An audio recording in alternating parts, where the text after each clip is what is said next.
যখন আমি একবার আমার এক বন্ধুর সঙ্গে দেখা করি সে তার নিজের জন্মদিনই ভুলে গিয়েছিল। আমি তাকে মজা করে জিজ্ঞেস করলাম, আজ তো তোমার জন্মদিন, পার্টি দিচ্ছ না? সে হালকা করে হেসে বলল, আমি প্রতিদিনই এটা উদযাপন করি যে আমি এখনও বেঁচে আছি। আজ আমি আপনাদের এমন এক মনোবৈজ্ঞানিক সত্য বলবো যা আপনার জীবন দেখার দৃষ্টিভঙ্গিটাই বদলে দিতে পারে। গত বছর আমার অফিসে এক নতুন সহকর্মী এসেছিল। তার নাম ছিল অর্জুন। ভীষণ শান্ত, অসম্ভব ফোকাসড একজন মানুষ। একদিন এইচআর ঘোষণা করল, আজ অর্জুনের জন্মদিন। অফিসে হইচই পড়ে গেল। কেক আনা হলো, সাজসজ্জা করা হলো। কিন্তু যখন অর্জুনকে ডাকা হলো, সে খুব ভদ্রভাবে বলল, ধন্যবাদ, কিন্তু আমি এসব করি না। অফিসে হঠাৎ নীরবতা নেমে এলো। কেউ ভাবল ভীষণ অহংকারী, কেউ বলল হয়তো ধর্মীয় কোনো কারণ আছে। কিন্তু আসল কারণটা ছিল অন্য। আমরা আসলে কোনো স্থির সত্তা নই। আমরা একটি প্রক্রিয়া, আমরা ক্রিয়া। আমরা প্রতি মুহূর্তে বদলে যাচ্ছি, প্রতিটা ক্ষণ, প্রতিটা শ্বাসে। তাহলে প্রশ্ন হল, বছরে শুধু একটা দিনকেই কেন এত বিশেষ বানাতে হবে? ভাবুন তো, আপনি যখন ছোট ছিলেন, জন্মদিন মানেই উত্তেজনা, উপহারের আশা, নিজেকে খুব স্পেশাল মনে করা। মনোবিজ্ঞানে একটা শব্দ আছে, মৃত্যুবোধ, মানে নিজের নশ্বরতার উপলব্ধি। জন্মদিন আসলে আমাদের এই কথাটাই মনে করিয়ে দেয়, আরও একটা বছর কমে গেল। কিন্তু যারা আবেগগতভাবে পরিণত, তারাই ধাক্কা এড়িয়ে যায়। কিভাবে?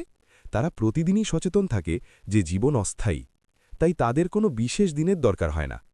একজন দার্শনিক বলেছিলেন, জীবনের অর্থ শুধু বেঁচে থাকা। বেঁচে থাকাটাই যথেষ্ট, কোনো প্রদর্শন দরকার নেই, কোনো স্বীকৃতিরও প্রয়োজন নেই। আমি কিছু মানুষকে লক্ষ্য করেছি যারা জন্মদিন উদযাপন করেন না। তাদের মধ্যে কয়েকটা মিল আছে। প্রথমত, বাইরের স্বীকৃতির প্রয়োজন খুব কম। লাইক, শুভেচ্ছা, মনোযোগ এসব তাদের দরকার হয় না। দ্বিতীয়ত, উচ্চ আত্মসচেতনতা। তারা জানে তারা কে, তাদের পরিচয়ের জন্য কোনো তারিখ দরকার নেই। তৃতীয়ত, বর্তমান মুহূর্তে বেঁচে থাকা। তারা প্রতিদিনকেই উদযাপন করে। চতুর্থত, সামাজিক চাপ থেকে মুক্তি। সমাজ বলে জন্মদিন মানেই বড় করে পালন করতে হবে। তারা প্রশ্ন করে কেন? আমি নিজেও একসময় বড় বড় জন্মদিন পার্টি করতাম, দামি উপহার, কেক, ছবি, ভিডিও সব কিছু। কিন্তু রাতে সবাই চলে যাওয়ার পর আমি একা বসে থাকতাম, এক অদ্ভুত শূন্যতা নিয়ে। ভাবতাম, এই সব কিছু আসলে কার জন্য? পরের বছর আমি জন্মদিন কাটালাম একেবারে চুপচাপ, ফোন বন্ধ, পাহাড়ে চলে গেলাম। কোনো কেক নেই, কোনো শুভেচ্ছা নেই, শুধু আমি আর প্রকৃতি। সেই দিন যে শান্তি পেয়েছিলাম, তা কোনো জন্মদিনের পোস্ট বা শুভেচ্ছা থেকে কখনো পাইনি। আজকের জন্মদিন উদযাপন অনেক সময় একটা নাটক হয়ে গেছে। দেখো আমার কত বন্ধু, দেখো আমি কত সুখী। কিন্তু ভেতরে ফাঁকা। মানুষের সবচেয়ে বড় সমস্যা হল সে সব সময় কোথাও পৌঁছতে চায়। জন্মদিন সেই চিন্তারই প্রতীক। আর একটা বছর গেল, এবার এটা অর্জন করতে হবে, আগামী জন্মদিনের আগে ওটা হয়ে যেতে হবে। ভবিষ্যতের দুশ্চিন্তা, অতীতের আফসোস, আর বর্তমান সেটা হারিয়ে যায়। যারা জন্মদিনকে সাধারণ দিন হিসেবে দেখে, তারা বুঝে গেছে জীবন কোনো যাত্রা নয়, জীবন একটা নৃত্য। নৃত্যে কোনো গন্তব্য নেই, শুধু গতি আছে। স্নায়ুবিজ্ঞানও বলে, যখন কোনো প্রত্যাশা থাকে না, তখন কোনো হতাশাও থাকে না। এটাই স্থির সুখ। বৌদ্ধ দর্শনে একে বলা হয় অনিত্য। সবকিছু ক্ষণস্থায়ী।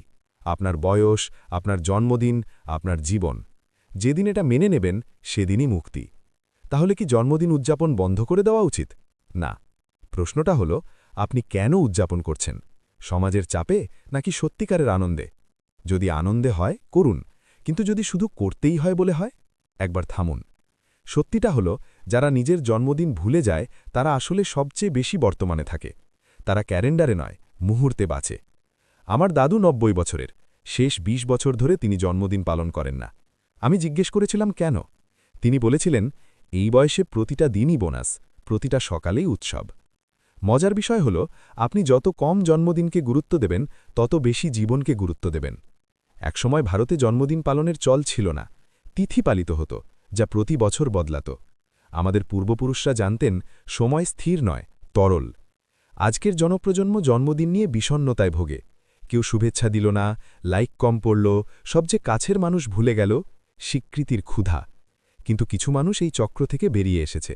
তারা বুঝেছে, আসল উৎসব ভেতরের, বাইরের নয়। আমি নিজে ৩ বছর জন্মদিন পালন করিনি, কাউকে বলিনি, ফোন বন্ধ, সাধারণ দিন। ফলাফল, জীবনে প্রথমবার আমি নিজেকে গ্রহণ করতে শিখেছি, কোনো কারণ ছাড়াই, কোনো উপলক্ষ ছাড়াই। জন্মদিনের মানে কি? ব্রহ্মাণ্ড কবে জন্মেছিল? বিগ ব্যাঙে, নাকি তারও আগে? যেদিন আপনি বুঝবেন আপনি শুধু এক ক্ষণস্থায়ী রূপ, এক চিরন্তন চেতনার, সেদিন জন্ম আর মৃত্যু দুটোই সমান মনে হবে। তখন আর জন্মদিন বনাম সাধারণ দিন থাকে না, সব দিনই সমান, সব পবিত্র অথবা সবই সাধারণ। যদি আপনি এই পরিবর্তন চান, ছোট করে শুরু করুন। পরের জন্মদিনে সোশ্যাল মিডিয়ায় ঘোষণা দেবেন না, দেখুন কে মনে রাখে, দেখুন কেমন লাগে। প্রথমে অস্বস্তি হবে, তারপর আসবে মুক্তি। আপনি বুঝবেন আপনার মূল্য কোনো তারিখের ওপর নির্ভর করে না। তাই পরের বার যদি কাউকে দেখেন যে জন্মদিন পালন করে না, তাকে বিচার করবেন না, দয়া দেখাবেন না। হয়তো সে এমন কিছু জানে যা আমরা জানি না, হয়তো সে সামাজিক চাপ থেকে মুক্ত, হয়তো সে সবচেয়ে বেশি জীবিত, কারণ তাকে বিশেষ দিন দরকার হয় না নিজেকে বিশেষ অনুভব করার জন্য। এই কথাগুলো যদি আপনাকে একটু ভাবতে বাধ্য করে, তাহলেই আমার কাজ সফল। মনে রাখবেন, আপনি কোনো তারিখ নন, আপনি একটি অভিজ্ঞতা, নিরন্তর প্রবাহমান। আর এই অভিজ্ঞতাই যে কোনো জন্মদিনের উৎসবের চেয়েও সুন্দর। আপনি সমুদ্রে একটি ফোঁটা নন, আপনি পুরো সমুদ্র। এটা বুঝুন, এটা জিয়ে নিন, আর মুক্ত হয়ে যান।